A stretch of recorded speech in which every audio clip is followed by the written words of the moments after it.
Shalom Aleichem, everybody. Hope all is well. There are major things taking place right now around the world. The world is currently in a state of chaos and calmness simultaneously. What does this mean?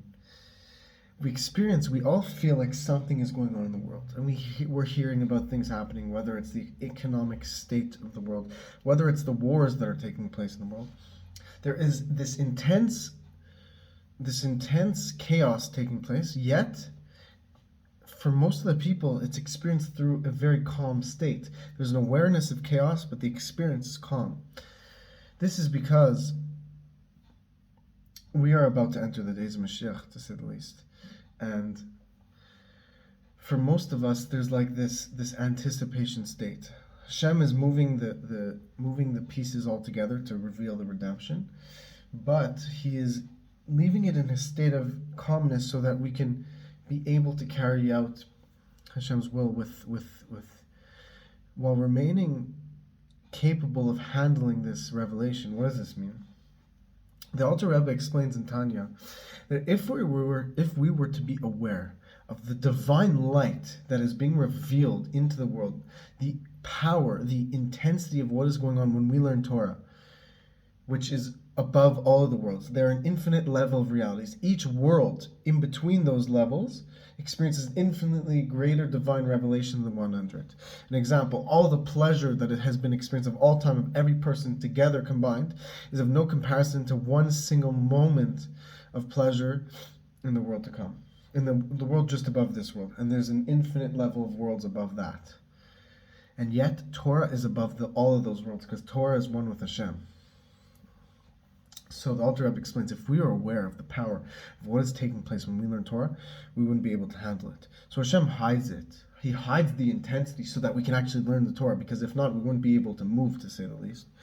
And He allows us to prepare ourselves and to build ourselves up, to make ourselves a proper recipient, so that in the right time, when the days of Mashiach, when Hashem reveals this light to us, we'll be able to absorb it and enjoy it and sustain it and live with it.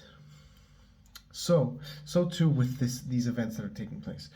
And with Torah as well, we do feel the intensity of it, we feel the holiness of it, but we don't feel the entire holiness. Maybe some holy, righteous tzaddik, I'm sure some tzaddikim do, and leaders of the generation, and the Rebbeim and the tzaddikim, and they feel a much greater revelation. They experience the godliness within the Torah. But the average person who is not yet ready, God in His greatest kindness doesn't fully reveal this light to them when they learn. Why? Because He wants them to remain able to move around and to remain in a state of clarity and in a state of comfort, meaning even as great as the revelation of God is, as pleasant and pleasurable as it is to experience the revelation of God, if a person is not ready for this revelation, it could overwhelm them, to say the least, and it could be a over intense experience. What's an example of this? Mount Sinai. The greatest revelation to mankind was when God gave to the Jewish people the Torah at Mount Sinai. But God spoke the commandments directly to the people. And what happened? As great as this is, as pleasurable as this is, as desirable as this is to hear the words of God being spoken to you from the mouth of God, it was so intense that after Hashem said this to the Jewish people, the first commandment, their souls left their body. They died. They couldn't handle it, that they died. And God had to put their souls back in their body. The second commandment, again, Hashem spoke the commandments to them. The second commandment to them, they died. And God put them back into their bodies, their souls. And then they said, Hashem, it's too much for us. Please tell Moses the commandments, and Moses will tell us. But in the days of Mashiach, we know that we'll experience an even greater revelation than that of which took place at Mount Sinai. But we won't die, but we'll be alive, as they say. Bezras Hashem, as prophesies to us, will be actually alive. Because this is all possible because we learn Torah and we do mitzvahs and we make the vessels. Sometimes we say to ourselves, what is this law that we're performing? What is this Gemara sugya we're learning? What are these ideas that we're learning about that are about very intense topics, but we experience them in such a calm, measured state? This is because we're building the vessels, so that in the right time, when God decides, may it be today, to reveal Himself to us, because of all this Torah we learned and all these good deeds and all the mitzvahs we performed, we build vessels to be able to contain the light and to absorb and channel in the light.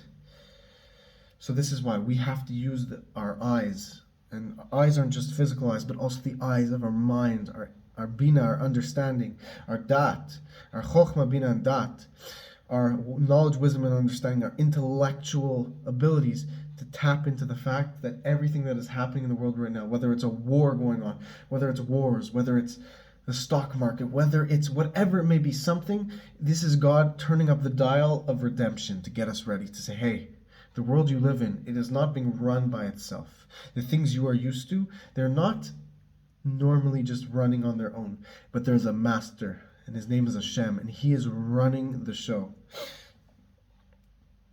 And he is the one who is behind it all, and he is within it all. There's nothing else besides him. And when we use these events to realize this is all God, God is everywhere and in everything. That's what the Baal Shem Tov explains, that a leaf does not fall from the tree without the godliness, without God's command of this to happen, and that in every event, every moment, there's nothing else besides God. Everything is from God. We have to tap into this, and we see the godliness in everything. Then we'll realize that big things are coming, and we have this opportunity to give something back to Hashem. And we should know that all the prophecies that speak about wars before the coming Mashiach, we should know that no negative prophecy has to happen. If the Jewish people act in accordance with God's will, all negative prophecies can be nullified and cancelled, and all good, beautiful prophecies and positive prophecies have to happen. So there's no limit to how merciful Hashem could be with us in the redemption, and it could happen in the smoothest possible way if we are meritorious, and which the Rebbe explains that we will experience the redemption in a meritorious way. So B'ezras Hashem, may we experience this today. May we experience this revelation right now, and we have to know that every action that we do sweetens the judgment and makes the redemption come in an even smoother way. One extra deed could be the cause of the coming of Mashiach. May Hashem bless you all. May we experience this today.